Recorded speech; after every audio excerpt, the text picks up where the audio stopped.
Hi, friends. I can't tell you how excited I am to bring this workshop to you. Intuitive eating and plant based eating are two things that are so close to my heart, and they're often put at odds with each other. And I've had a lot of conversations with clients and other colleagues who say, like, how do these two things work together? I just don't get it. And so that's really part of the inspiration behind this workshop is to show you how they do fit together. And also, I've seen them fit together so beautifully in my own life, in clients' lives. It really is the key to that sustainable, easy, peaceful, aligned relationship with plant-based eating that we're all looking for.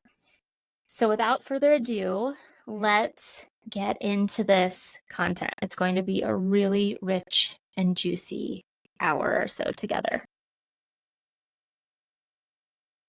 So first I want to just set the stage here and make sure you feel confident that you are in the right place. So you are in the right place if you want to eat what you want, when you want, and still be healthy.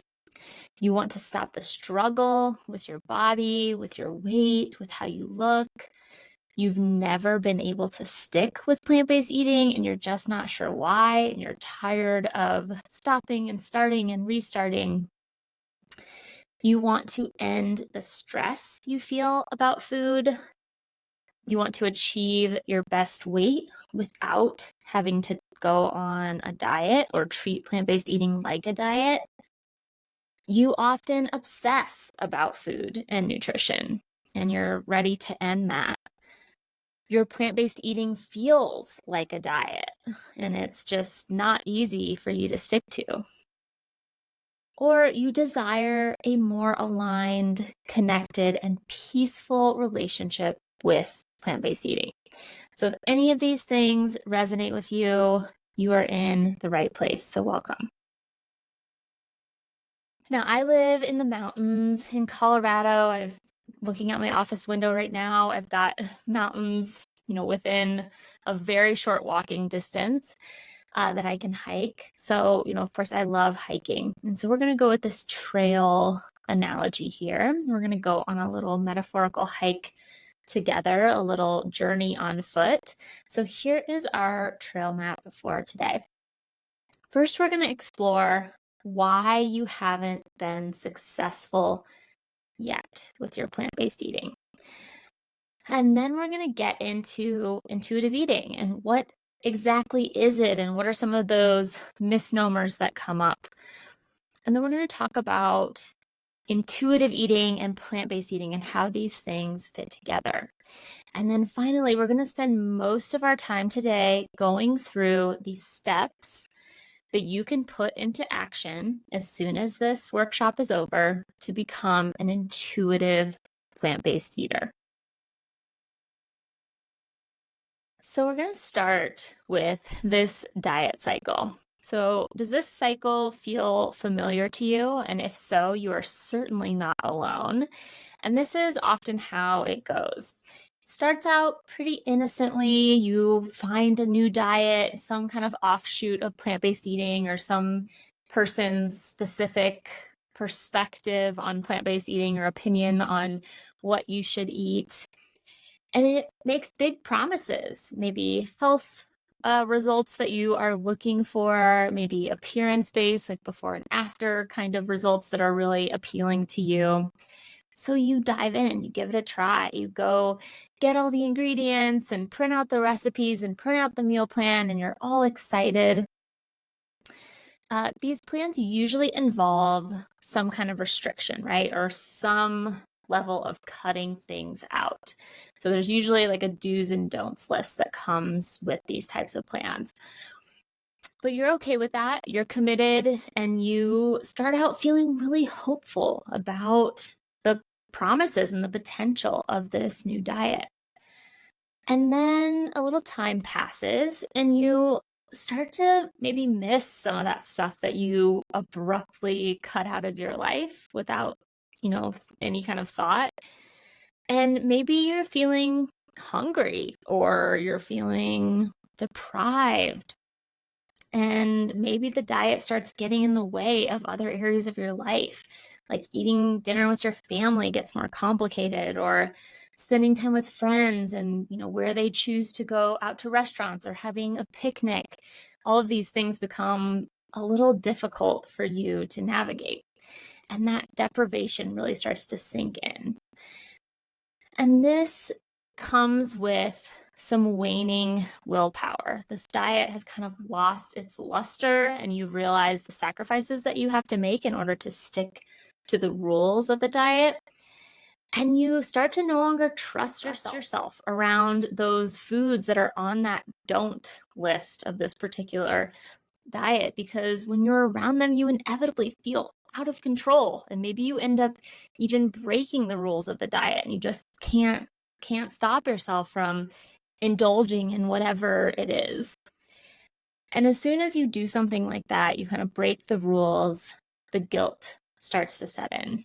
You might even feel ashamed of what you see as a lack of personal willpower, and you blame yourself, and you maybe have some negative self-talk about how you can never stick to things like this and you're never going to be able to get whatever it is that you want. And how is it so easy for everybody else? So after that guilt and shame kind of sinks in, you're like, okay, I've got to get back to it. You're kind of feeling hard on yourself.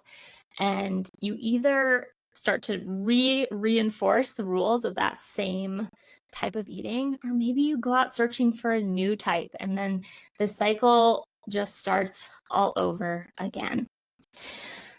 So again, if this is a familiar cycle for you, you're not alone. And we're going to talk about how to get out of this cycle today. So diets don't work. Newsflash. And it's not you, it's not your willpower. It's the diets. They're designed not to work. And if you look at the statistics of the number of people who go on a diet and then the number of people who fail at that diet, it's astounding. It's like 95% of people fail at dieting.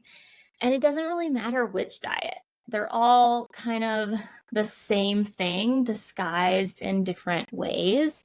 And again, it's not you, it's not us, it's the diets. So here are just a few reasons why diets don't work.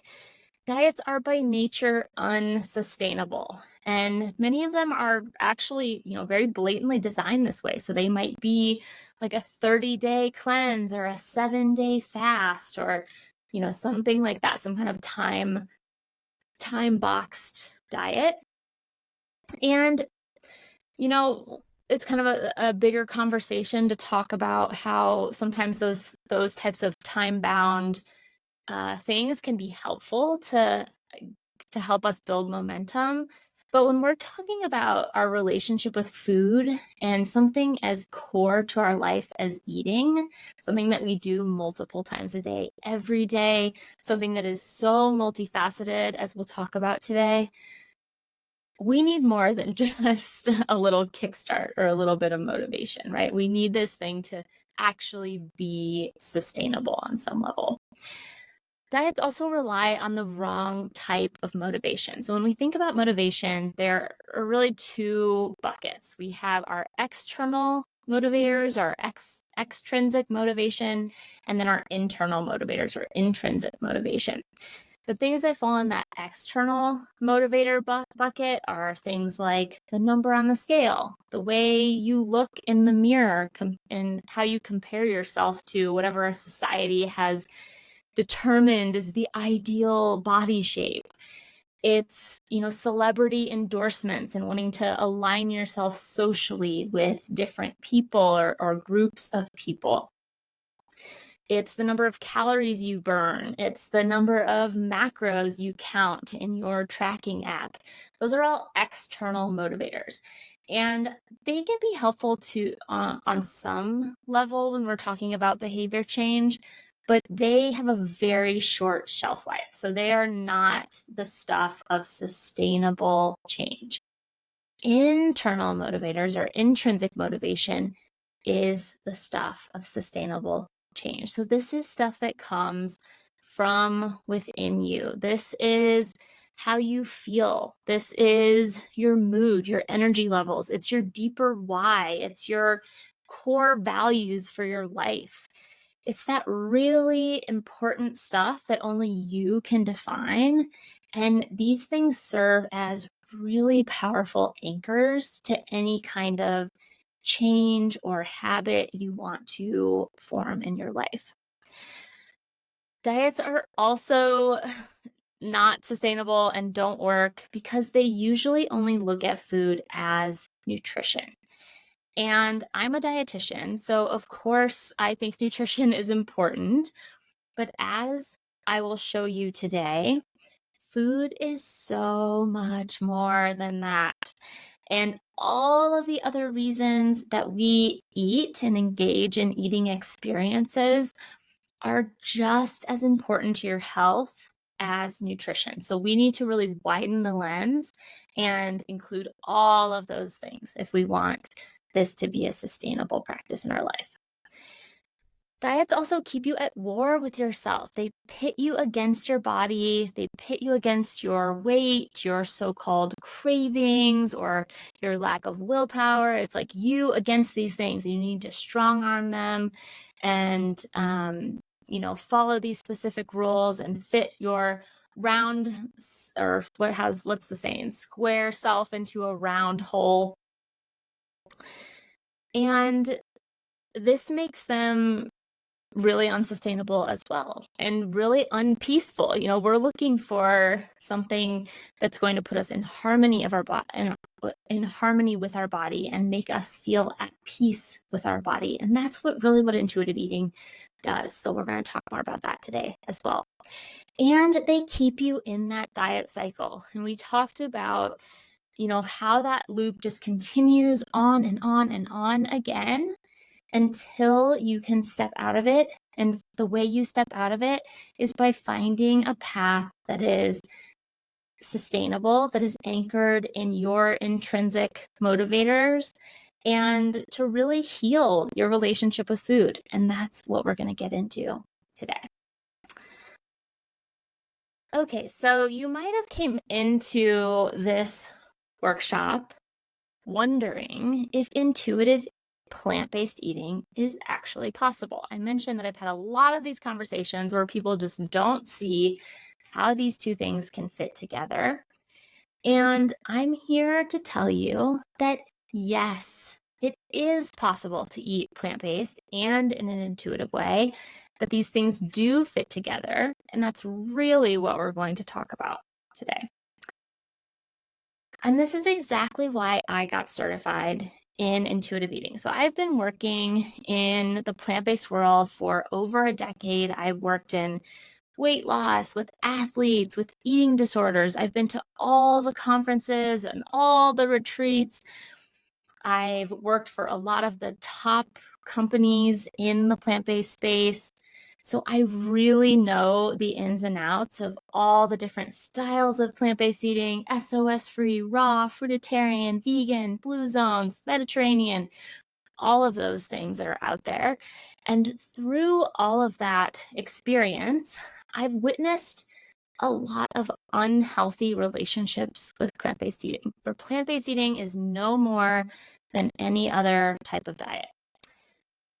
But for other people, I've also seen plant-based eating act as a portal to a healthy relationship with food, a really beautiful way to access a healthy relationship with food. And the thing that sets these two groups apart is the practices, the beliefs, the mindsets, and the habits that are encompassed in intuitive eating. The things we're going to talk about today are things that those people, those intuitive eaters, do when they're approaching their plant-based lifestyle. But I didn't necessarily feel like the intuitive eating community was embracing plant-based eating. I often saw it just kind of categorized as just another diet. So that's why, as someone who is an expert in plant-based nutrition, I wanted to learn everything I could about intuitive eating. So I went through the rigorous training to become a certified intuitive eating counselor. And this workshop was born from all of that experience and learning. Over the years, I've given different iterations of this workshop at conferences to audiences of tens of thousands of healthcare providers, to people from all walks of life wanting to improve their health. All of these people had really wonderful results and response to this. So today you get to join these folks in experiencing this kind of profound shift in how you look at plant-based eating. So here's another cycle that I want to share with you. And this has a few different names, but one of them is the core belief loop. Your core beliefs are beliefs that are so deeply ingrained that you might not even be consciously aware of them, but they dictate all of your thoughts, your feelings, your behaviors. Some of them might be helpful and some of them not so much. But these are the things that really underpin our lives. And for those unhelpful ones, the ones that keep you in that diet cycle, the ones that hold you back from feeling peace and alignment with food, we want to rewrite those. And here's the good news. A belief is just a thought you keep thinking. I love framing it like that because when we talk about our core beliefs, it can feel so ingrained, right? Like, oh, how am I going to shift these things that have been, you know, ingrained in me for decades, for maybe my entire life? But a belief is just a thought you keep thinking. So today we're going to do some rewiring of our brains and introduce some new thoughts. Here's how this cycle works, just so we're on the same page. So say you hold the belief that you aren't worthy of love unless you look a certain way. And again, you might not even be consciously aware of that belief, but it is something that is ingrained in you for whatever reason, from some past experience. Because you hold that belief, you might have a thought in the present moment that sounds like this: if I was thinner, I would have more friends. That thought triggers a feeling. In this case, maybe the feelings that are being triggered are shame or jealousy of people who seem to have more friends than you do, or anger directed toward yourself because you can't seem to make this work. And then those feelings fuel your behaviors.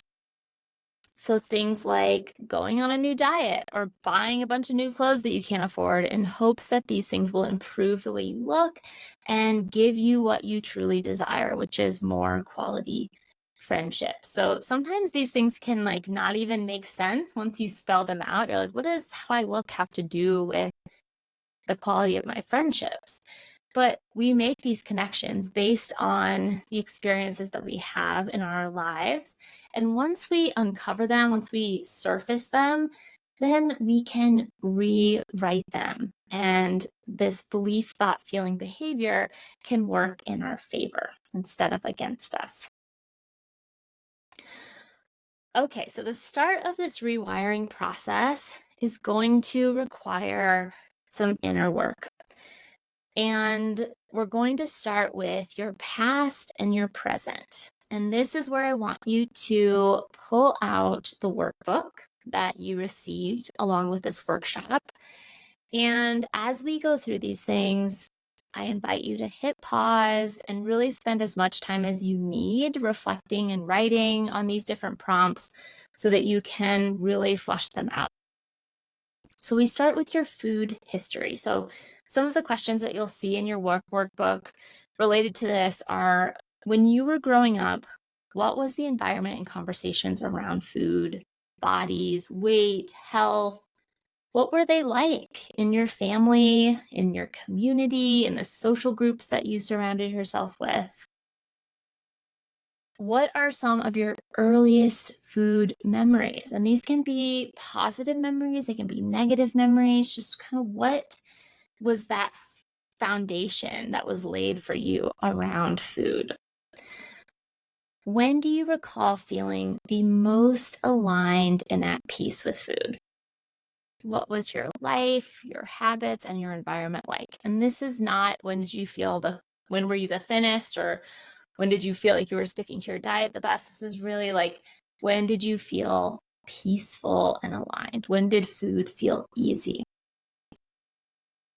When do you recall feeling the most unaligned and unhappy with food? When was kind of your peak struggle?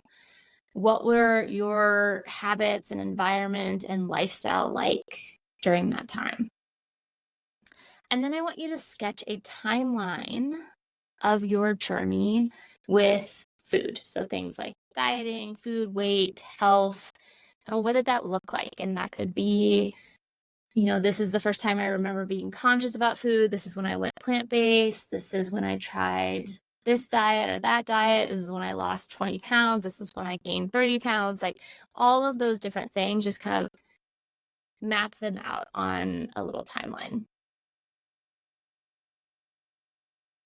Next, I want you to look at your plant-based history and ask yourself questions like, why is plant-based eating important to you?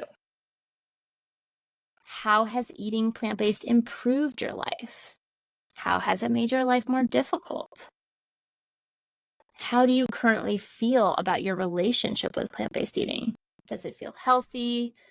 Does it feel balanced? Does it feel easy? Does it feel stressful? Does it feel confusing? Does it feel chaotic? How do you currently decide what, when, and how much to eat? How do you make those decisions throughout the day? Is it based on feeling hungry? Is it based on what's in the fridge? Is it based on a diet plan that you're following? How do you make those decisions? And then I want you to sketch a timeline of your plant-based journey specifically. Like, when did that start? Why did it start? And what were the different kind of inflection points of that between the starting point and now? And then I want you to look at your food-related desires. So first, ask yourself, if you could wave a magic wand and have anything you wanted related to your health, your weight, your appearance, food, what would it be? Is it you want to be at plant-based SOS free, which is salt, oil, and sugar free, from now until eternity? Is it that you want to never think about your weight again? Is it that you want to be at a specific weight that you have in your mind? What is that desire? What does your perfect day of plant-based eating look like? If everything went your way, you could have it exactly your way every day, what would that day look like? What would you eat? When would you eat it? What do you believe that this desire and this way of eating will give you? This might take some deep reflection. What do you think you will be able to have or do in your life that you don't currently have access to? What do you believe these desires will unlock for you? So going back to that example that we just talked about, that person believed that improving their appearance would unlock quality friendships for them. So underlying these desires are your true desires. So weight loss is kind of a surface level desire. There's a deeper desire underneath of that. There's quality friendships, there's feeling acceptance, there's feeling worthiness, there's being healthy for your family. There's so many different deep core desires underneath these surface level desires. So I want you to start kind of on the surface there and then dig a little bit deeper. So again, hit pause, go through each of these exercises in your workbook, and I'll meet you back here to dive into intuitive eating. Okay, we're going to come back to all of that work that you just put in. But first, let's talk about intuitive eating. What the heck is it, and why should you try it? So here is the more official definition. Intuitive eating is a self-care eating framework that integrates instinct, emotion, and rational thought. Intuitive eating is the process of, number one, learning to hear and respond to your body's cues. And number two, removing any barriers that disconnect you from tuning in to those cues. It helps you learn how to apply trustworthy health information with gentleness and self-care. So instead of applying it just like another diet. But here's my favorite way to describe intuitive eating. It's your default mode. We are all born intuitive eaters. We are wired to follow our body's cues for things like hunger, fullness, movement, and rest. We're wired to seek out pleasure, and we are wired to have an innate respect for ourselves and a drive to make choices to care for our bodies and ensure our own survival. And this photo is one of the most joyful photos of my son, Bodhi. He just looks so happy here and at peace. And I watch him embody this kind of intuitive living every single day. I see his innate wiring for these things every single day. And so we all were born with that. And I hope that you find that to be hopeful, because it means that somewhere deep down, you already know how to do this thing. But throughout life, we all receive messages from our families, our friends, our teachers, the media, our culture about food, about bodies, about appearance, about weight. And these messages lead us away from this intuitive wiring that we're born with. So intuitive eating is really a path to unlearn all of that and relearn how to tap into that innate wiring. Now, another way to really get this and understand what intuitive eating feels like, or what intuitive eating is to describe what it feels like. And we're going to talk specifically about intuitive plant-based eating here. So I want you to close your eyes with me if that's comfortable, or just soften your gaze. Take a deep inhale, the deepest one of your day. And now release that breath out through your mouth. Okay, so that was really just to bring us into the present moment here. We're all here together in this workshop. And now your only job is to listen and see if you can feel what I described. Plant-based intuitive eating feels like a lightness and freedom around food. If you've experienced feelings of obsession, worry, stress about your plant-based eating, then you are familiar with the heavy weight of that. Intuitive plant-based eating is the feeling of that weight being lifted off of you and you just kind of soaring away in this light and free space. As a plant-based intuitive eater, you effortlessly stick with plant-based eating. You don't have to think very hard about food choices anymore. It all just kind of flows. You effortlessly make food decisions. You know which plant-based styles of eating are for you and which ones are not. And you easily forge your own path in plant-based eating instead of following the specific guidelines of someone else. And you don't worry yourself with what other people are eating or how they're eating. You're just kind of going at your own pace and doing your own thing. As a plant-based intuitive eater, you know how to apply information that you learn about plant-based eating with balance and self-care instead of with rigidity and self-control. You feel permission to eat whatever you want, no exceptions. You eat foods you love in a way that supports your health and feels good in your body. You feel satisfied. You never feel deprived or restricted around food. You allow your pleasure and your health to take up equal space on your plate. Okay, you can open your eyes now. How did that feel for you?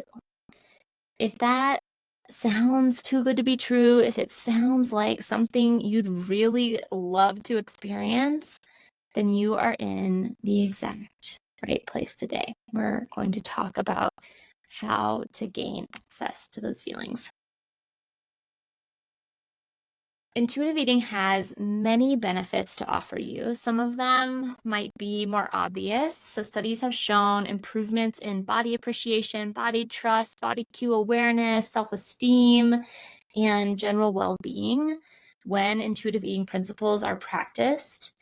Intuitive eaters tend to have greater enjoyment of eating, lower rates of emotional eating, and higher levels of self-compassion. And then some of the benefits are a little less obvious or more surprising. Eating intuitively is associated with better blood sugar and A1C levels, lower LDL and higher HDL cholesterol numbers, and lower blood pressure. And there's a correlation between eating intuitively and having a lower body mass index.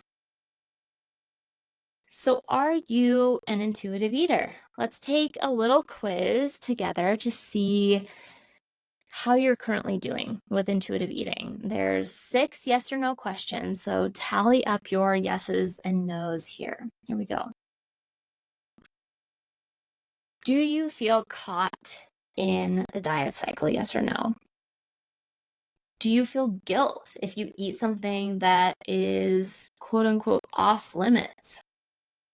And that might sound like, I shouldn't be eating this, or I can't believe I ate so much. What's wrong with me?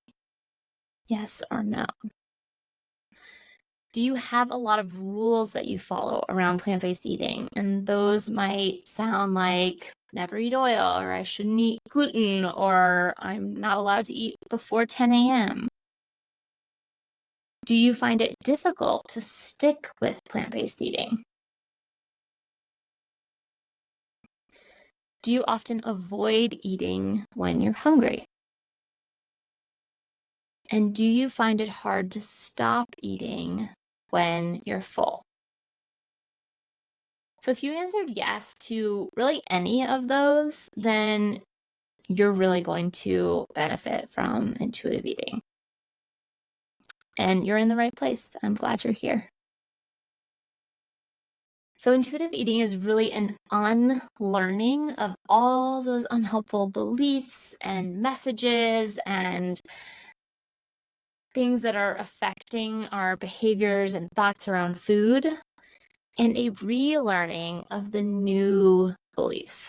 It's also a practice. It's not something that you will master overnight. And it's a process. It's a 10-step process to be exact, which we'll get into in just a minute here. So I want to remind you to give yourself plenty of compassion and grace on this journey, okay? So we examined your past and present relationship with food.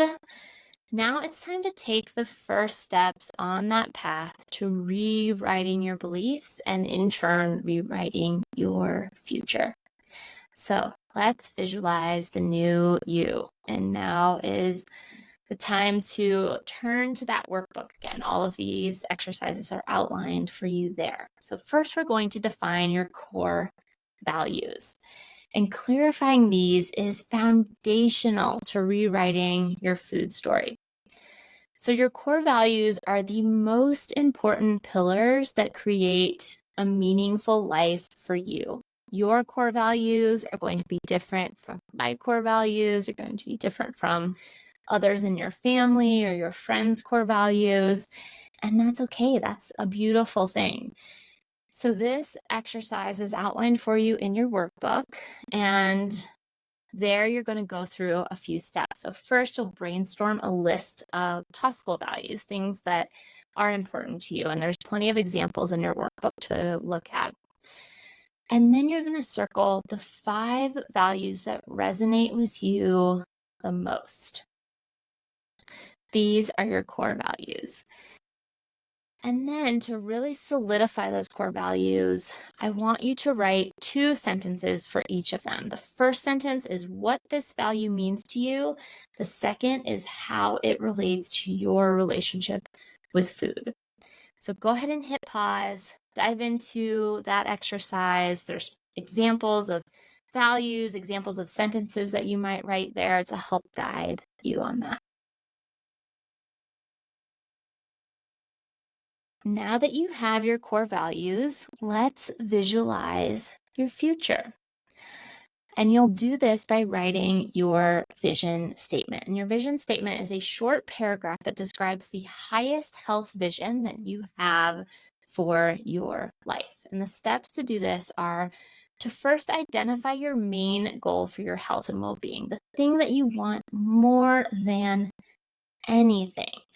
So that's kind of going back to that desires exercise and looking at those deep desires that you have: worthiness, health for your family, freedom around food, whatever it is.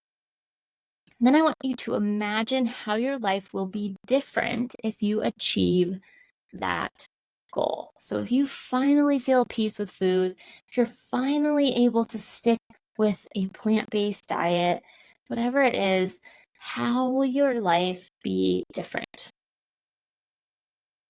Then you can distill this into your health vision statement. So this is going to be a paragraph, as I said, describing your vision for your future. And I want you to write this in present tense so that you're saying, I wake up in the morning and I feel excited about my day. I have so much more room in my mind for creative pursuits and building my business because I'm not obsessing about food. So you're really going to illustrate this as clearly as you can and make it really colorful and detailed.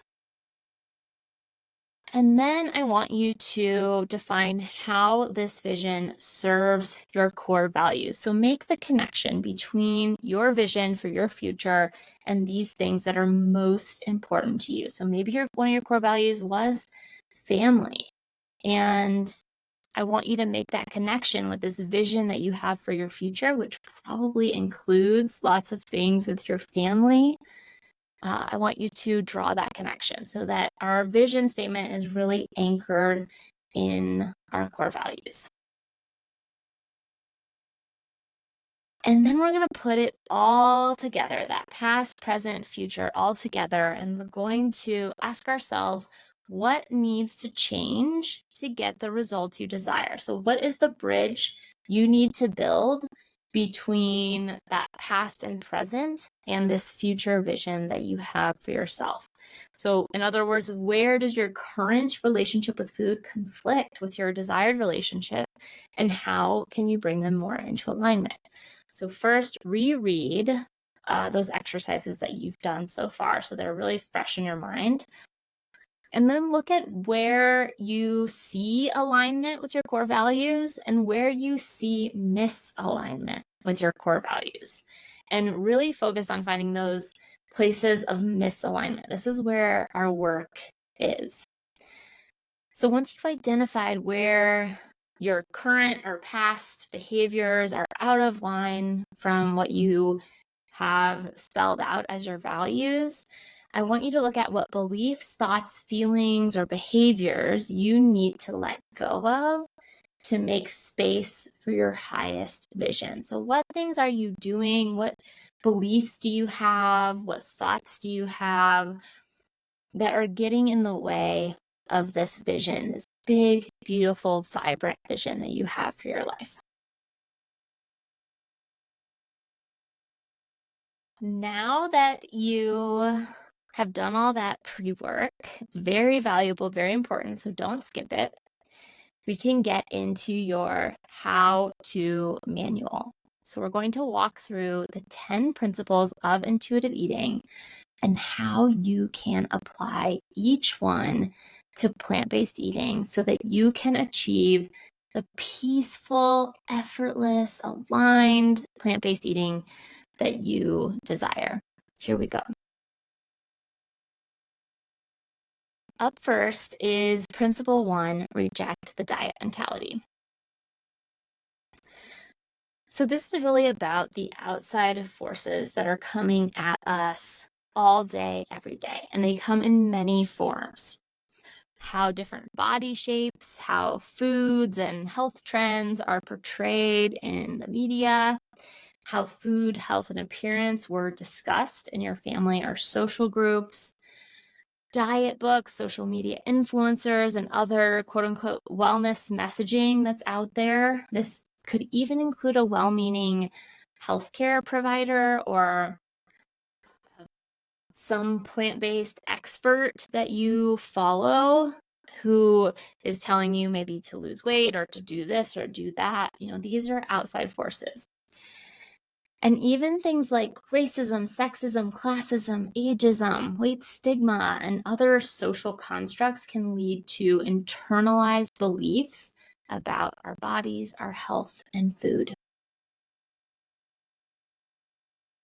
So, how do we put this principle into practice? Well, it's really about clearing out thoughts, beliefs, and perceptions that are lingering from these past experiences and messages that are reinforced in our culture. So, clearing those out, clearing the slate, getting those things out of the way so that you are able to tune in better. And a few ways that we can do this. First, notice when diet mentality arises in your life. Where is it coming from? Then write down all the ways it has caused you pain or stolen joy from your life. So how have these beliefs, these rules, these messages, how have they interfered with you having a really happy, joyful life? And once you kind of bring awareness to these things, you can't unsee it. It's kind of a beautiful thing. You'll start to notice that diet mentality everywhere in the way that your coworkers talk, in the way that the way that your social media feed looks. You can't really unsee it once you start to notice it. And that's a good thing because then you can really start to clear it out. And clearing those diet messages out can happen just over time in your day-to-day life. So things like accounts on social media that trigger that diet mentality or who promote that diet mentality, unfollow them or mute them if you don't want to unfollow them. Getting rid of diet books on your bookshelf, getting rid of clothes that don't fit you anymore. All of these things are kind of anchored in diet mentality.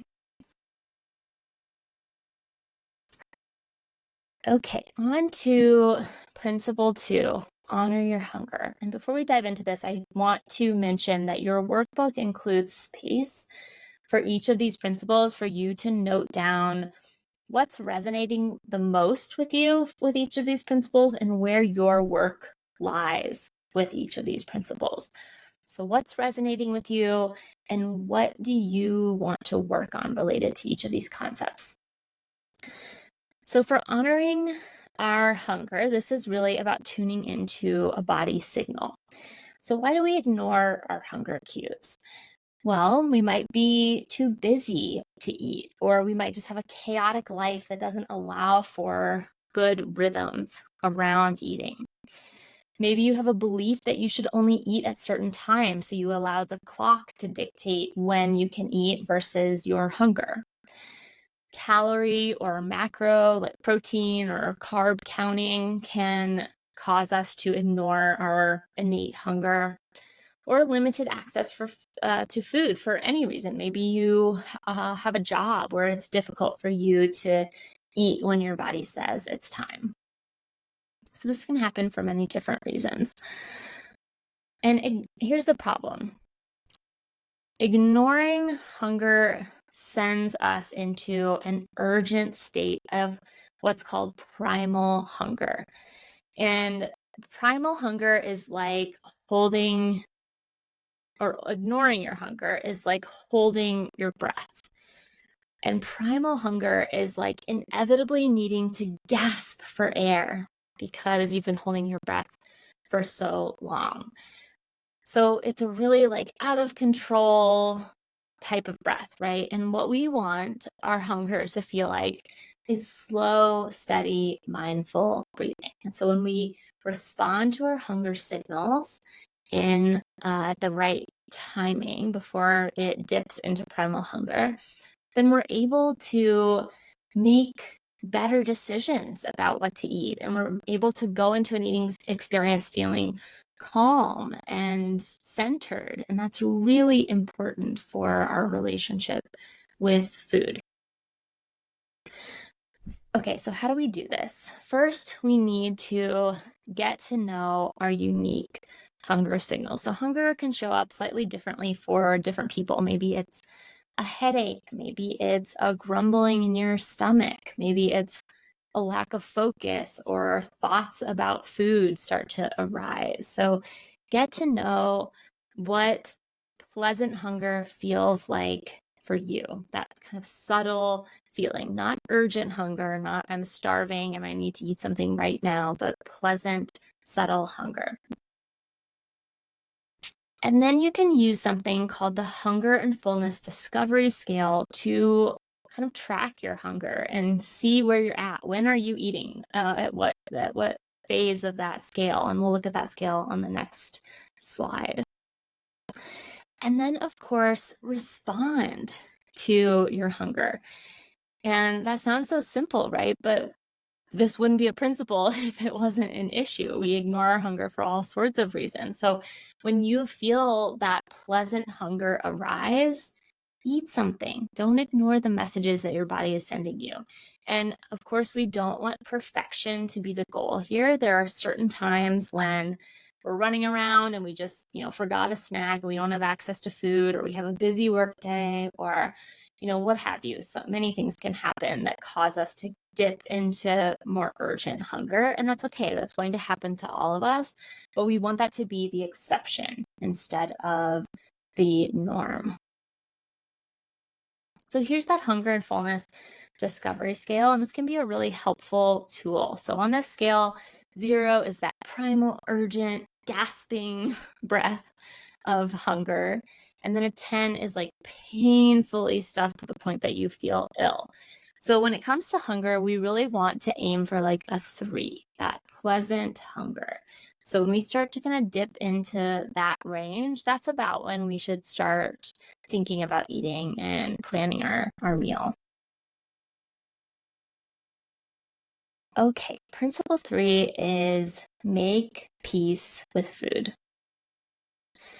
So studies show that the more off limits we make certain foods, the more we want them. And that's really what's behind this idea in intuitive eating of unconditional permission to eat. And a lot of people find that to be really uncomfortable. The idea that you have permission to eat anything you want, that nothing is off limits. And a lot of people think, well, if nothing's off limits, then, I'm just going to go crazy around food, or I'm going to eat chocolate chip cookies and ice cream all day long and nothing else. But that's not actually true. So the message behind this, as I said, is really that idea that the more off limits, the more we restrict certain foods, we kind of build up a craving for them. And then when we, quote unquote, break down and let ourselves have them, we're usually filled with guilt and conflict about it. So we check out while we're eating these foods and find ourselves at the bottom of an empty chip bag before we even realize that we ate so much. So unconditional permission to eat means there's no do's and don'ts list that you're following. There's no feelings of deprivation. Eating choices are guided by hunger, fullness, your taste preferences, and what feels good in your body.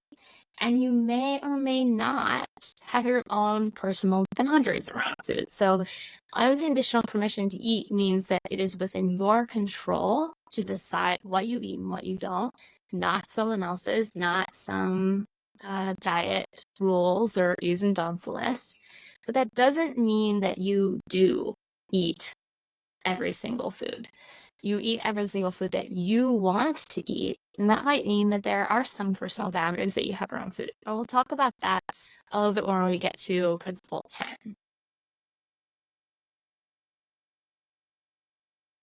So to make peace with food, it's really about eating the foods you desire with attunement to your hunger, your fullness, and your satisfaction. And that is a complicated word that's often misunderstood in intuitive eating. And we'll talk more about what satisfaction means in just a minute.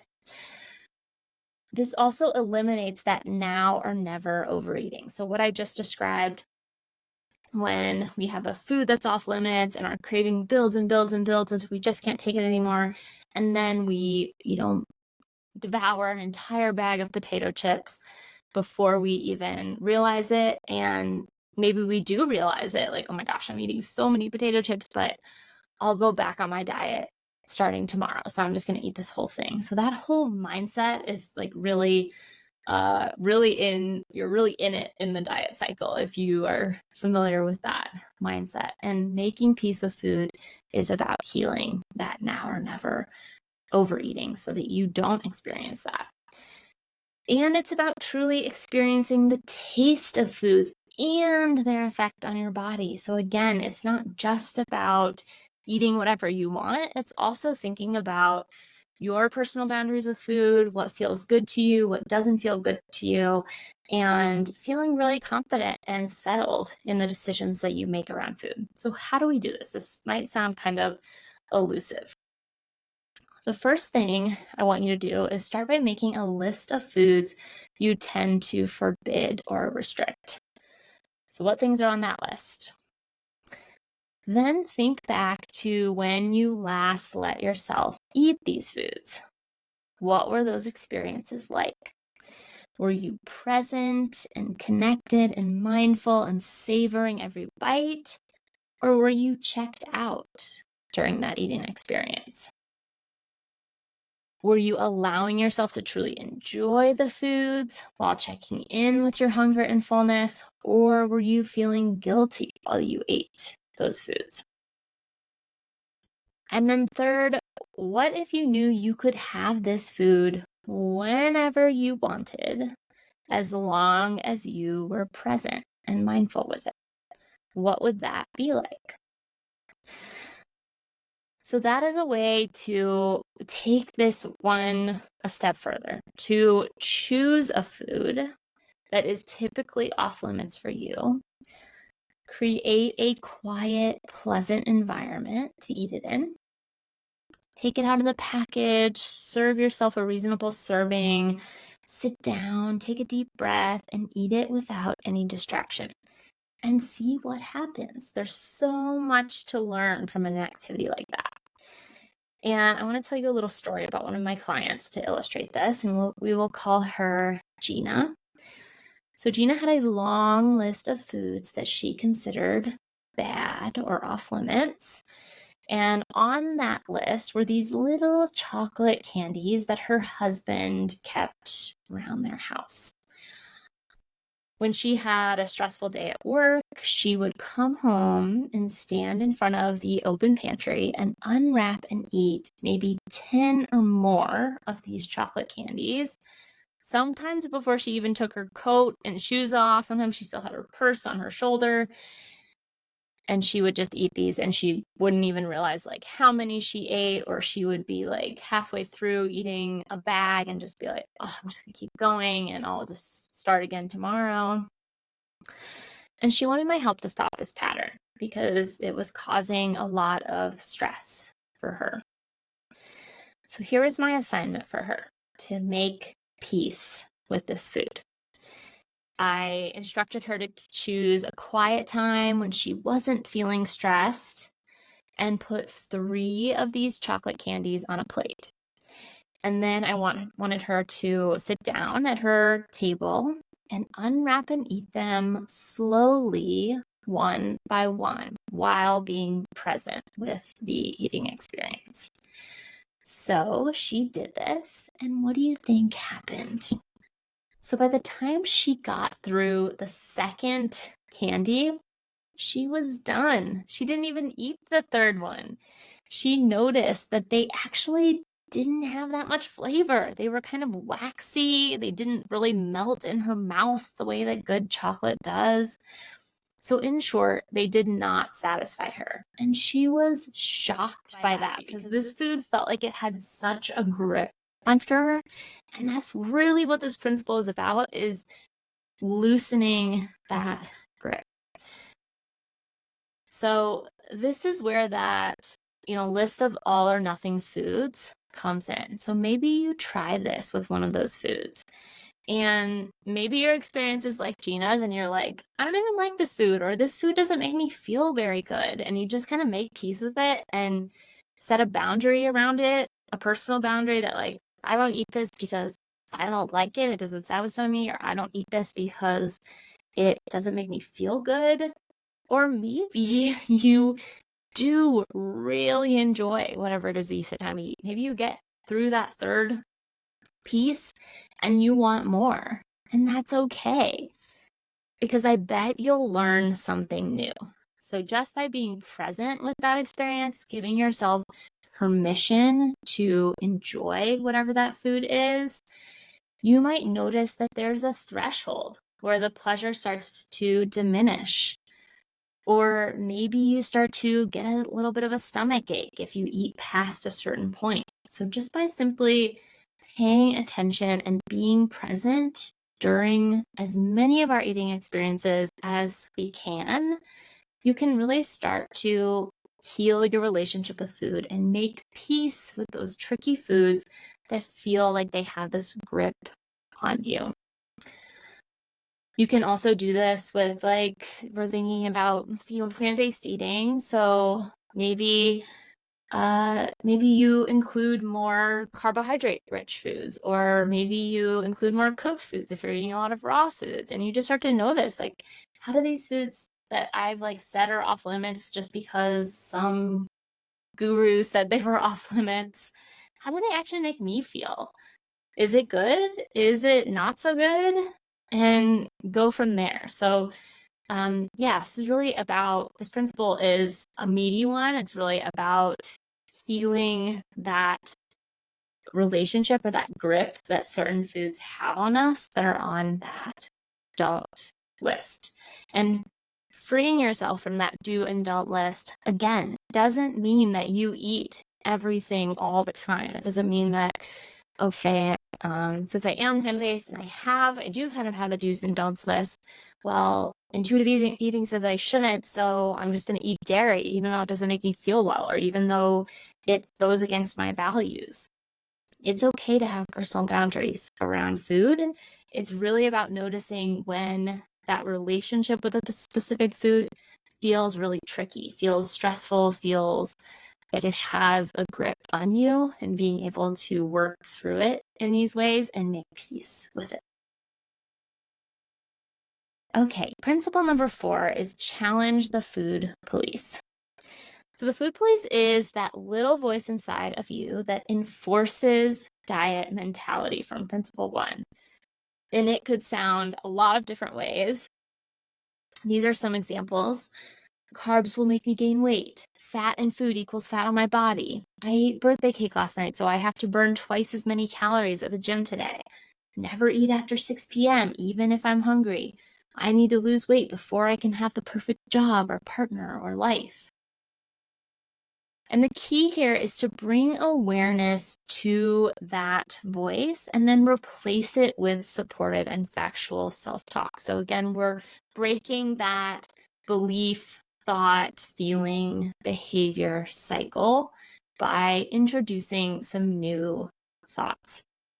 So we do this by first examining the food rules and their origin. So write down a list of food rules that you have, and then next to each one, write where they came from. Maybe it was a critical relative, maybe a diet person, an expert that you follow, or, like one of my clients, an offhanded comment made by her high school health teacher 35 years ago that she internalized, and now it's this voice in her head. So after you have those food rules defined, challenge those food rules. Ask yourself, is this true? Is the source of this information a reliable one? What is my actual experience with this rule? And then last, reframe the food rules so they are grounded in reality. Let's look at an example of this so we can really understand it, how it works. So in this example, the food rule is never eat after 6 p.m., even if I'm hungry. So maybe every time you want a snack after dinner, you feel immense guilt and this whole back and forth in your mind about like, I want a snack, I shouldn't have a snack.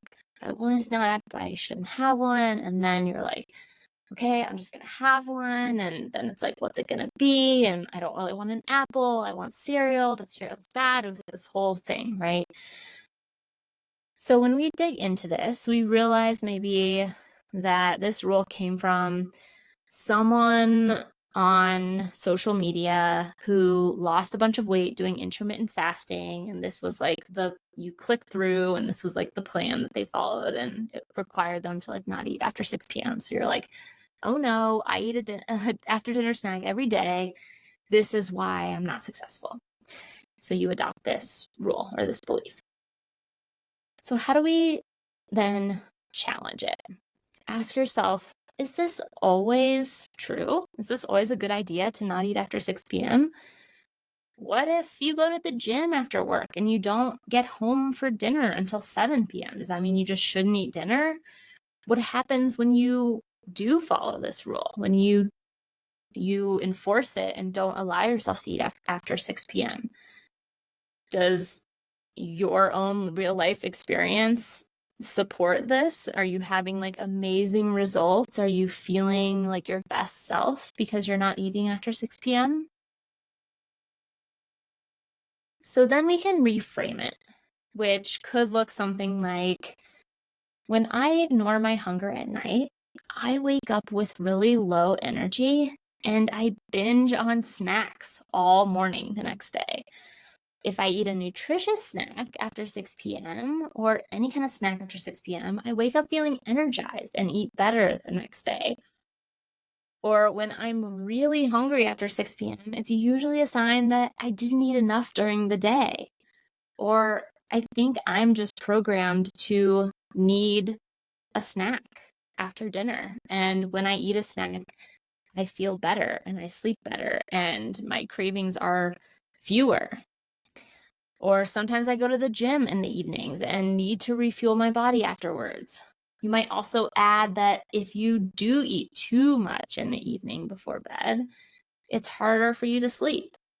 So that's just acknowledging that maybe there's like a granule of truth in this food rule, but it's kind of morphed into something that's really unpleasant.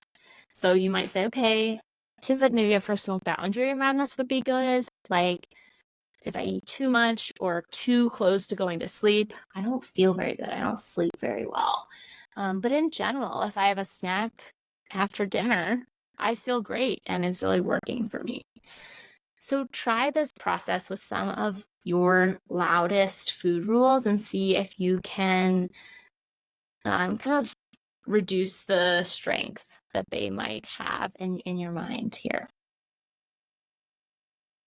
Principle 5 is discover the satisfaction factor. So this is where we're going to talk about that tricky word, satisfaction. So remember how I said that one of the reasons diets don't work is because they only look at food through the lens of nutrition? Well, newsflash, we are designed to be satisfied by food. We deserve to have our relationship with food satisfy us, and that includes plant-based eating. It should feel really satisfying for us. And in order for it to be satisfying, we need to consider all the other reasons we eat that have a little to do with nutrition. So things like pleasure, memories that food holds for us, comfort that food holds for us, connection that we gain through sharing a meal with someone, culture and traditions around food. All of these things hold equal weight with nutrition. These are really important aspects of you having a satisfying and peaceful relationship with food.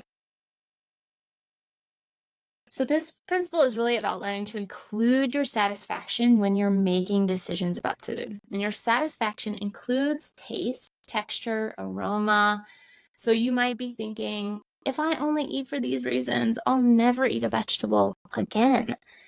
But satisfaction also includes, and I want you to listen carefully because this is the part that most people miss. It includes feeling pleasantly hungry and pleasantly full, so not overeating or undereating, feeling calm during a meal, feeling healthy and energized after a meal. So when we invite our satisfaction back to our meals, it can look like a few different things that you can try. Ask yourself what you truly want to eat and honor that. So again, you have unconditional permission to eat, right? If you start to work through those off-limits foods and heal your relationship with them, you know which ones are within your personal boundaries and which ones are outside of your personal boundaries. And you can ask yourself, what do I truly want to eat? And honor that so that you do feel satisfied. So when we eat, we're craving pizza and we eat a salad, we're going to end our meal feeling unsatisfied, and that can snowball into this binge restrict or this deprivation kind of mindset around food. You can also ask yourself how you want to feel after your meal. So that might mean that a burger and fries for lunch is maybe not a great choice before and afternoon meetings, or maybe you are craving ice cream, but if you eat dairy-based ice cream, it's going to make you feel sick. And so you choose not to because that's not, feeling that way is not part of your satisfaction. It also looks like engaging all of your senses at your meals and making that eating experience as enjoyable as possible. So again, getting back to that presence with food, that's how we tap into our satisfaction and keep ourselves out of that headspace of guilt and shame and negative self-talk and all of that, and we stay present. So making our eating experiences enjoyable doesn't mean that you need to have a candlelit, screen-free dinner every night. It can be really simple. It can be taking your lunch and eating it by a window instead of at your desk. It can be just taking a minute to clear off the clutter all over the table before you sit down for a meal, or even just taking a deep breath before you start eating, even if you are eating in front of a screen, just so you can bring yourself into the present moment. You can also practice something called the mid-meal pause. So about half to 3/4 of the way through your meal, just stop eating for a minute and check in. How do you feel? Where's your satisfaction at? Is it starting to wane? Is this food still enjoyable to you. So similar to Gina, mindfully eating those chocolate candies, she realized that I'm, eating far less than I normally do, and I am not satisfied, and so I'm going to stop. So, identifying your satisfaction and really putting your satisfaction at the center of your eating decisions is so important. And remembering that satisfaction includes pleasure and enjoyment and tastes and textures and eating foods that you love. It also includes how you feel and your health goals and connection and community and traditions and comfort. So it's really multifaceted, and it requires us to kind of hold all of these different priorities at once and make decisions that kind of balance them all out. Principle 6 is about fullness. Feel your fullness. So similar to our hunger cues, we also can ignore our fullness cues. And we might do this because we let ourselves get into primal hunger. And so then we eat so quickly and so aggressively that we, run right past those fullness cues. It could be eating while doing something else, or distracted eating, where you're just not paying attention to your body's signals. Fear of deprivation, so getting into that all or nothing eating when you're like, I'm not even hungry anymore, but I already started on this pint of ice cream, so I'm going to keep eating it because it's going to be off limits, from now until forever, starting tomorrow. We also ignore fullness cues because we're relying on external cues. So maybe we have a tendency to want to clean our plate or to empty a package if we're eating a food in a bag or in a box. So think about why you ignore those fullness cues. What is happening, that if this is something that you struggle with, what's happening there? Why are you ignoring those? So feeling your fullness, like honoring your hunger, is about reconnecting with your body's wisdom and removing blocks that prevent you from receiving the signals that your body is sending. So how can we tune back into our fullness? Well, first, we can honor our hunger. This is a really important piece of the puzzle here. So not letting ourselves get too hungry before a meal can help us stay out of that overriding fullness habit. We can also work on making peace with food. So many of those reasons that we ignore fullness have to do with foods that we have not made peace with yet. So we don't go into a meal with that kind of now or never thinking. Taking that pre-meal deep breath or that mid-meal pause to just check in. Pre-meal can be to bring yourself into the present moment so that you're connected to your body's signals. And then that mid-meal can be a moment to not only check in your satisfaction, but also check in with your fullness. Rate it on that hunger fullness discovery scale. And then if this is something that you struggle with, reflect on why it might be difficult for you to leave food behind when your body's saying that it's full. And the answer to that question is really full of clues for where your inner work lies. So did you receive the message growing up that you need to clean your plate? Or did you are you eating foods that you haven't made peace with? Or do you feel a sense of like rigidity and deprivation around food, so that whenever food is in front of you, it's like this scary thing that you're gonna do something that's quote unquote off limits or on the don't list? So really dig into that. This is something that if over fullness is something that you find yourself experiencing. So here's that scale again, and our fullness sweet spot is about a 7, so that pleasant fullness. So in an ideal world, we would kind of oscillate between this 3 and 7. Pleasant hunger, eat something, pleasant fullness. Pleasant hunger, eat something, pleasant fullness.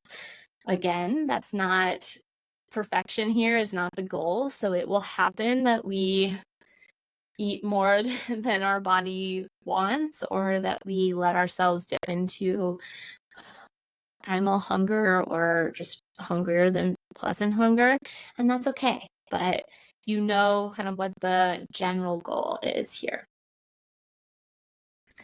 Okay, now we'll move on to principle 7. Cope with your emotions with kindness. And this is another really meaty topic. So food and emotions often get entangled. But here's the thing. Emotional eating is usually not a food problem. So it can't be solved with food solutions. Like an example of that is just don't buy ice cream if you end up eating the whole pint in one sitting. Keep it out of your house. And those things, can be helpful in different ways for different things. But when it comes to emotional eating, just kind of putting up more restriction is not going to address the underlying issue. So emotional eating, if it's not a food problem, what is it? So it's a self-care problem. It happens when we use food in place of a self-care solution, like having a hard conversation, setting a boundary that needs to be set, healing a trauma that we've experienced, or addressing things like loneliness or depression, sitting with difficult emotions.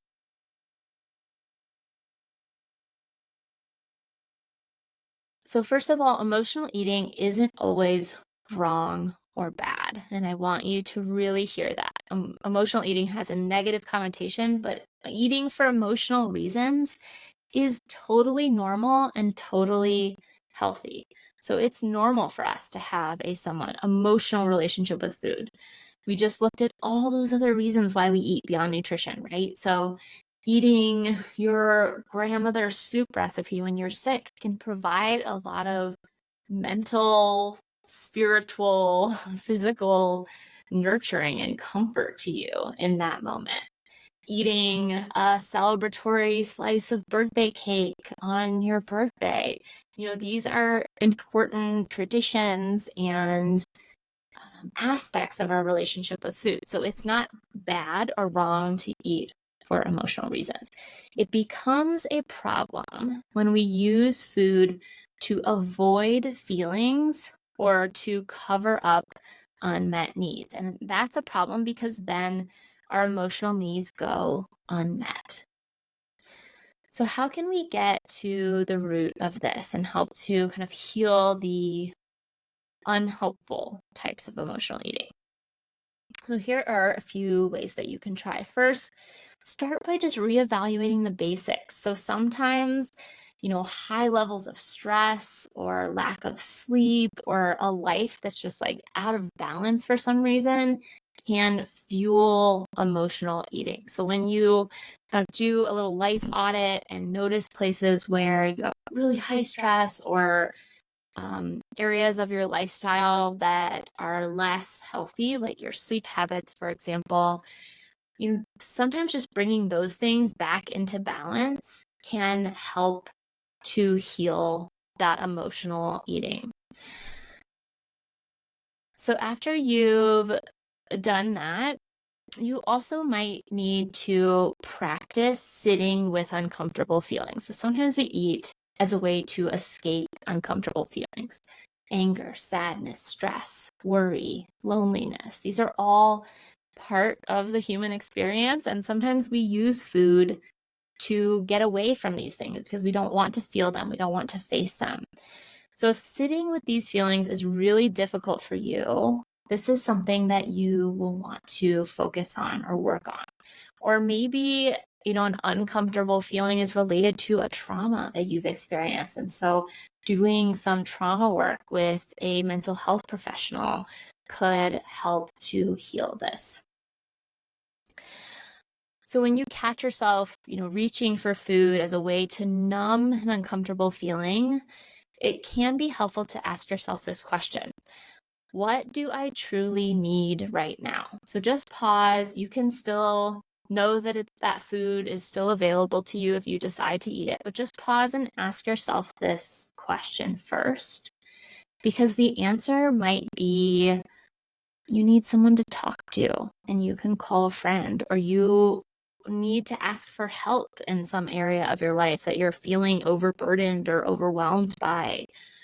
Or maybe you just need some fresh air, or you need to take a break from whatever you're working on. It could be really simple as well. You can also identify your unique emotional trigger. So, the emotions or situations that tend to send you to that pint of ice cream or whatever it is for you. And once you can kind of predict what types of situations leave you feeling that tendency toward emotional eating, you can make a plan in advance that you can lean on when that happens. So, and if X, I will do Y kind of thing. So, when I have a stressful day, I will go for a walk right after work. So, something like that to kind of help yourself be ready with a plan when those feelings come up. And finally, you can find helpful distractions that you can lean on. So it can be helpful to have a few healthy distraction options in your toolbox, because sometimes we have a threshold for how much energy and time we can spend with difficult emotions. So it's not a bad thing to take a break, a time out from feeling those things. So planning something with a group of friends or playing a word game or crossword puzzle might be a really helpful way to diffuse the intensity around certain problematic emotions. Now we're on to Principle 8, respect your body. So why does this one matter? Well, when you respect your body, you are more likely to take care of your body.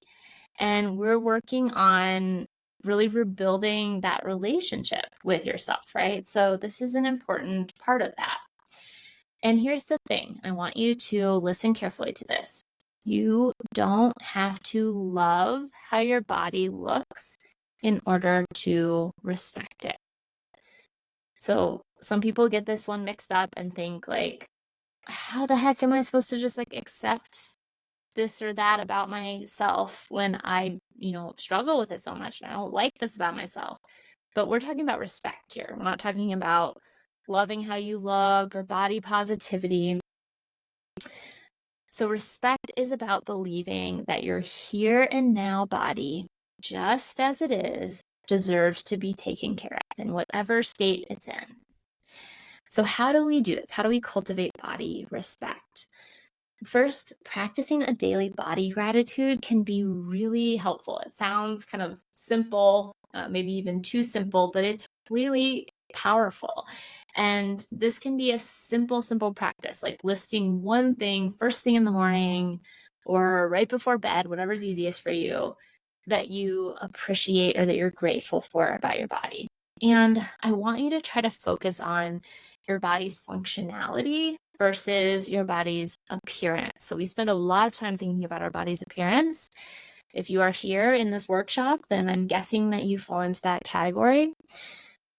But there's a lot to be grateful for that our body does for us from a functional perspective every single day. So I'm grateful for my strong arms that can pick up my children and carry them around. I am grateful for my beating heart. I'm grateful for my breathing lungs that I can go on this walk outside. You can also respect your body by simply responding to non-food body cues. So sometimes food related stuff like just holds a lot of energy for us, and it's more challenging for us to work on those things. So oftentimes I lead clients to focus on non-food related body cues if it's kind of a touchy thing for you to tune into your cues. So a kind of silly example of this is when you have to go pee.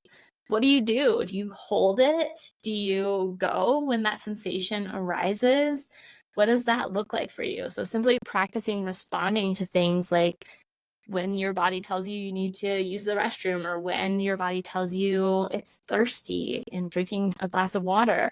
Just responding to those things can kind of help build your build your confidence and build momentum towards listening to your body. And you can take note of how your body feels after certain behaviors. So, how restful or unrestful is your sleep after having a glass of wine? How is your mood on the days you get out for a walk on your lunch break? So, noticing just how your body responds to different choices that you make. Another very important piece of respecting and befriending your body, and this is one that intuitive eating doesn't really talk about so much, but I think it's so important, so I added it in here, is getting really good at nervous system regulation. And this is a wonderful way of caring for your body and will have massive ripple effects into all the other principles of intuitive eating that you're working on. So what is nervous system regulation? And it's really about bringing yourself into a sense of safety. So all sorts of experiences get us dysregulated. So it could be a conversation, it could be a certain environment that we're in, or it could be a thought loop that we're stuck in. And because safety is such a foundation for everything, really, it's going to be so powerful for you to learn how to get yourself regulated. So we can think about the nervous system through this window of tolerance that you see here. So hyperarousal is like that fight or flight state. So this is when feelings of panic, fear, worry, irritation, stress, irritability are triggered. Hypoarousal, so on the bottom there, is kind of the opposite, and it's collapse or helplessness. So feeling numb, disconnected, foggy, shut down, lethargic. And the middle ground here, which is what we're aiming for, is that sense of safety, is feeling engaged, safe, curious, connected, grounded. That is the best place for us to make decisions around food and to eat. So from this place, it's so much easier to look at eating behaviors with non-judgment and curiosity, to tap into your body's cues, to actually hear them, to evaluate outside information from a grounded place, and to confidently hold the boundaries that you have set for yourself. And there are many ways to regulate your nervous system, and maybe you already have some favorite ways. Here are just a few of my favorites. Deep breathing, that's one that you always have access to. It's taking a big, long, deep breath that can be so regulating. Shaking, this is one of my favorites. So literally just like jumping around, shaking your limbs.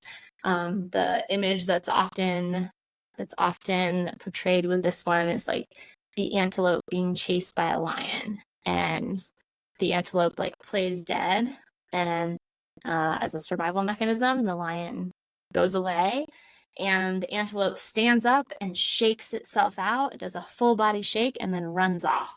So it's like clearing out that stress that it just experienced. So we can do this too, just literally by jumping around, shaking. You can even just like bounce up and down on your heels or just like shake your limbs. Grounding or earthing in nature, this can be so regulating. So that could be simply like stepping outside with your shoes off. It could be touching a tree or putting your hand or foot in a body of water, or just taking a walk in nature. All of these things can be very regulating. Co-regulation, so spending time with people in your life, a partner, a friend who is in a regulated state. So thinking about like being dysregulated or having like a really bad day and then coming home and talking about it with someone and how that can help regulate you. Calming music or sound therapy, and removing stimuli that is causing dysregulation. So that could be noise, it could be a lot of chaos or a lot of people. That can sometimes make it difficult to make decisions about food or think about food. All right, on to our last two principles. Principle 9 is movement, feel the difference. So this one is a non-food one, but it is really excellent cross-training for intuitive eating. And this is really about learning to see movement or exercise as a way to experience pleasure, joy, and other health benefits instead of solely focusing on things like burning calories or losing weight or changing how you look when it comes to exercise. So how can we do this? Well, first, make a list of activities you truly enjoy. And my favorite way to do this with clients is to ask them what activities they enjoyed as a child, because you were most likely engaging in those things because they brought you joy and pleasure. So this often brings about really fun ways of exercise that you maybe wouldn't have thought of before, like joining a rec league of some kind of organized sport, or riding your bike, jumping on a trampoline, hula hooping, rollerblading. All of these things could be really fun ways to move our bodies. You can also connect the benefits of movement to your health instead of how your body looks. So how does your movement of choice make you feel? How do you feel after you go for a walk or you go for a bike ride? And really anchoring yourself in those feelings, like it relieves stress or it helps me sleep better, for example. And then expanding the definition of exercise. So a lot of people have like a rigid idea of what exercise means, or maybe they're following a certain person who says like exercise has to look like this, has to be HIIT training or has to be running.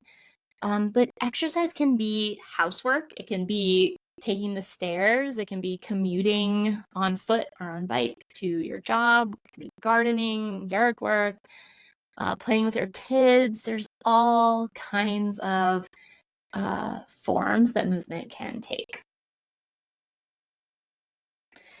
Okay, principle 10. This is a big, important one. Honor your health with gentle nutrition. And this is really where the rubber meets the road, where all of this stuff comes together. So remember how we said diets define food like this, solely through the lens of nutrition.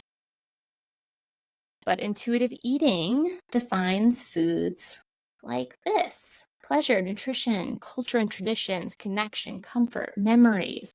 All of these things matter. And this is one of the things that is meant by gentle nutrition, balancing all of these different things, holding all of these different priorities, and being able to make decisions that serves all of them. So that could look like, you're plant-based, but you love your grandma's chicken noodle soup, and it brings you so much comfort. And so every time you're sick, you crave that soup. You might give yourself permission then to have that soup as part of your plant-based lifestyle. That soup is included, and even though it has chicken in it, and that's okay. Or maybe, you've just defined some of your core values and the values that you hold around eating. So maybe what comes up is that like eating chicken is not included in that. It's, goes against your values. And so you decide to adjust your grandmother's soup recipe to be fully plant-based or vegan so that you can enjoy it and still seek that comfort. So see how this is like super personal, and really you're the only one that can navigate this for yourself. But it's really about balancing all of these things and making sure that you are really treating yourself like a whole person and including all these aspects. So I put a gentle nutrition plan page in your workbook so you can kind of make your gentle nutrition plan there. So reference that as we're going through this. So this is about applying trustworthy nutrition information with flexibility, balance, and context, and incorporating your values into the food decisions that you make. So how do we do this? Asking yourself these questions, and this is part of your workbook as well. So how does plant-based eating connect to your values? Really define that. Are you doing this because it's part of your values, or are you doing some aspect of plant-based eating because someone told you to, or you think you should? So really anchoring plant-based eating in your values and defining that. Are you including all components of your satisfaction when you make food choices? So just flipping back quickly, are you including all these things? Are any of these pieces missing from your day-to-day eating? And then pay attention to how food choices make you feel. So gentle nutrition is about, body respect and really treating your body with a lot of love and care, and helping to use food as a way to feel the way that you want to feel in your life. And then what are your personal boundaries around food? So we've talked about that a little bit throughout this presentation. So what food guidelines are serving you and which ones aren't serving you? And again, there's no right or wrong answer here. This is really a personal question. So what boundaries do you want to keep, and what things, are feeling restrictive and not serving you? And you can start to explore making peace with those things and letting them go. And I want to talk about this idea of flexibility and context, because these are key to gentle plant-based eating. So what this really means is to practice weighing all the reasons we eat and prioritizing different things at different times. So that might be like your friends are all going out for a meal, and maybe that restaurant doesn't have something that you really love to eat and that doesn't have like this wonderful plant-based meal, but you really want to spend time with your friends. So you're okay to go and maybe, order something that's a little less ideal, or maybe eat something that's not plant-based if that feels right to you, in order to honor that connection with your friends. If you're striving for perfection in your eating experiences, ask yourself why. Why isn't there flexibility around this for me?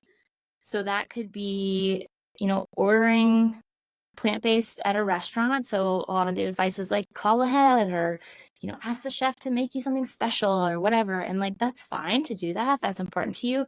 But also ask yourself, why do I need this singular eating experience to be so perfect? And dig into that. Know your boundaries. So we just talked about that. So you should have a good idea of what this looks like, but allow them to evolve over time and to be flexible when it makes sense for you. Some of them might not be flexible, and that's okay. A boundary might be, you don't eat fish, and that might be a hard boundary for you. So if you go to a restaurant that only serves seafood, for example, you're just going to order the baked potato and be okay with that. But maybe it's a flexible boundary. Maybe you decide that you'd rather have like a complete meal, and so you order fish on that occasion. So this is, again, very personal. Allow your eating habits to flex with the various seasons of life. So as you go through different phases, your eating is going to look different, and that's okay. And I think sometimes we might reflect back on our relationship with food and all the different eating experiences that we've had, and we might say, oh, this period of my life was perfect and I just can't get back there, and we're always trying to get back there. But it's okay for food to flex with different seasons. And becoming a mom in the past year or so, I've definitely seen that my eating habits have definitely changed, and that's okay. So letting there be flexibility and making sure you're taking in the context of the situation, of the season that you're in, and being okay with things looking different at different times, at different meals.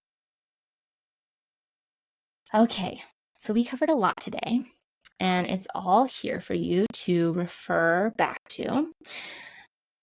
If all of this resonated with you, if you've been working through your workbook, here are some recommendations that I have for continuing on this journey and really working. As we said, intuitive eating is a process and it will take time. So how do you continue on this path? First, complete the prompts in your workbook. Really important. Don't skip that. There's a lot there for you to work through. You're going to have a lot of insights. It's going to give you a lot of clarity. So do that. And then choose 3 principles and 1 action from each to start practicing this week. So we don't need to practice all 10 at once. We don't really even need to start with number 1. I don't believe. I think you can kind of start with where it resonates most with you. So pick 3, one action from each, write those down, and start practicing them this week. And then email me and tell me how it's going. So I want to know, what was your number one takeaway from this workshop? What actions, what principles, and what actions did you choose to work on? And how did it feel to practice them? And my email address is here for you. So please, I'm dying to hear from you. And then rinse and repeat. So we just want to keep on chipping away at this. And if, there's one principle that feels like, whoa, this is my struggle point, it's okay to just choose one principle and really work through that one. But I hope you enjoy this. I hope you see how you can start to approach plant-based eating in an intuitive way, that you do have access to this way of being, to developing a peaceful relationship with food. And I'm so excited to hear from you. Thank you for being here with me today.